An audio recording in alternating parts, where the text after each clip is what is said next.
मृतक रामगोपाल यादव की मौत, उसमें एक वजह सर पर चोट लगना भी है।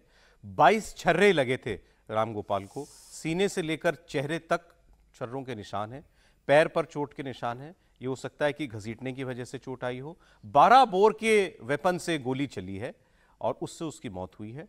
शॉक एंड हैमरेज ये भी बताया जा रहा है, यानी ज्यादा खून बहने की वजह से मौत हो सकती है। सर पर किसी बहुत भारी वस्तु से प्रहार किया गया है। अब कोई बड़ा पत्थर वगैरह ऐसी कोई चीज से हो सकता है उसके सर पर मारा गया हो। और ये जो बंदूक थी, बंदूक या पिस्तौल, ये 12 बोर की का जो वेपन है, ये लाइसेंसी बंदूक थी आरोपी अब्दुल हमीद की, जिसका ये घर है, उसका लाइसेंसी वेपन था ये, और ये फरार है। इसके दोनों बेटे सरफराज और फहीम ये भी फरार हैं। और ये जानकारी आ रही है कि हो सकता है ये नेपाल में छुपे हुए हों। नेपाल में इनके जो कुछ रिश्तेदार हैं वो रहते हैं। त्रिपाठी जी, देखिए, इस पर तो हम क्या ही बात करें। बड़ा पीड़ा अपनी जगह है, थोड़ा शर्म भी आ रही है कि भारत में एक बड़ा वर्ग है जो रामगोपाल मिश्रा के किसी घर में घुसकर उसकी छत पर लगे हरे झंडे को निकालने को ही चर्चा कर रहा है। पिछले 2 दिनों से सिर्फ और सिर्फ यही चर्चा एक बड़ा वर्ग कर रहा है, और आप लोग उस वर्ग को पहचानिए जरूर। बिल्कुल वो गलत काम है, किसी के घर पे कोई झंडा उतार देना ये कतई ठीक नहीं है। लेकिन झंडा उतार देने पर इस तरह से निर्मम तरीके से मार देना, कुछ जो चीजें मेरे पास नहीं थी, नाखून निकाले गए, करंट लगाया गया है। और कमाल की बात देखिए, जब उस बच्चे की मां ने, जो बच्चा रहा नहीं, उसकी मां क्यों झूठ बोलेगी? उसने जब कहा कि प्लास से नाखून उखाड़ा गया है, तो ढेर सारे लोगों ने, जो खुद को सेकुलर कहते हैं, वो फ्रॉड सेकुलर जमात ने कहा कि अरे झूठ बोल रहे हैं।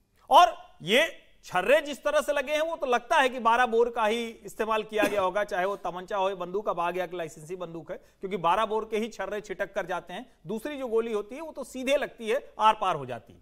लेकिन उसको गोली मारना एक चीज है, उसको तड़पा तड़पा कर मारा गया है। उसको उस परिवार के जितने सदस्य रहे होंगे या दूसरे जो सदस्य रहे होंगे, उन्होंने उसके सर पर मारा, उसके शरीर पर घाव है, उसको गला दबाया गया, उसको गोली मारी गई, उसको प्लास से उसका नाखून उखाड़ लिया गया। ये ऐसा है जिसके बाद हर नेता को कुछ और बात करनी चाहिए थी, लेकिन उसमें अखिलेश यादव क्या बयान देते हैं, देश के दूसरे नेता क्या बयान देते हैं, जो फ्रॉड सेकुलर जर्नलिस्ट हैं वो क्या बयान देते हैं, और किस तरह से नैरेटिव बनाया जा रहा है। एक तो बाकायदा जो फैक्ट चेकर के नाम पर फर्जी आदमी, उसने तो शुरुआत ही यहां से की कि ये हुआ, और अंत में उसको गोली मार दी गई। यानी आप उसको पोस्टमार्टम रिपोर्ट नहीं दिखाएगा कभी? नहीं दिखा रहे हैं। मैं यही तो कह रहा हूं। और कमाल की बात यह कि एक बड़े नेता, मैंने उसको डाला तो एक बड़े नेता समाजवादी पार्टी के, उन्होंने लिखा कि आपने इसमें वो नहीं देखा, कह रहे पत्रकारिता के नियमों का पालन नहीं हुआ है।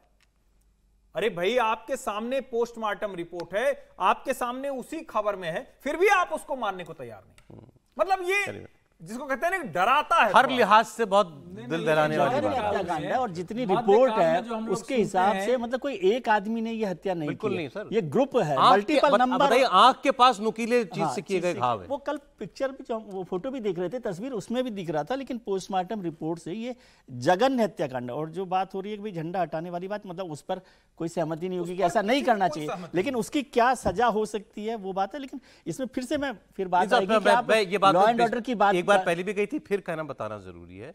जो तेलंगाना में हुआ था वो तो वीडियो में कैप्चर है। वो भी एक आदमी जो है वो मंदिर में घुसा, मूर्ति पूरी तोड़ करके नीचे गिरा दी, लातों से मारा है, उसको भी पकड़ के पीटा लोगों ने, लेकिन पुलिस के हवाले किया। हाँ, मैं वही कह रहा हूँ कि पुलिस के हवाले किया जा सकता है। लेकिन फिर से मैं यहाँ पर कहता हूँ कि ये घटना कोई 1 मिनट में 2 मिनट में नहीं हो गई होगी। और जब वो जुलूस वहां निकल रहा है तो पुलिस वहां पर है, और वो लड़का ऊपर चढ़ा है, फिर गायब हुआ है, तो उस समय पुलिस अगर सही मौके पर कोई एक्शन लेती, मुझे नहीं पता इसमें तो है लापरवाही तो साफ दिख रही है। तो शायद कुछ सीओ को भी हटाया गया है। स्थानीय स्तर पर पुलिस की भयानक लापरवाही है। हो सकता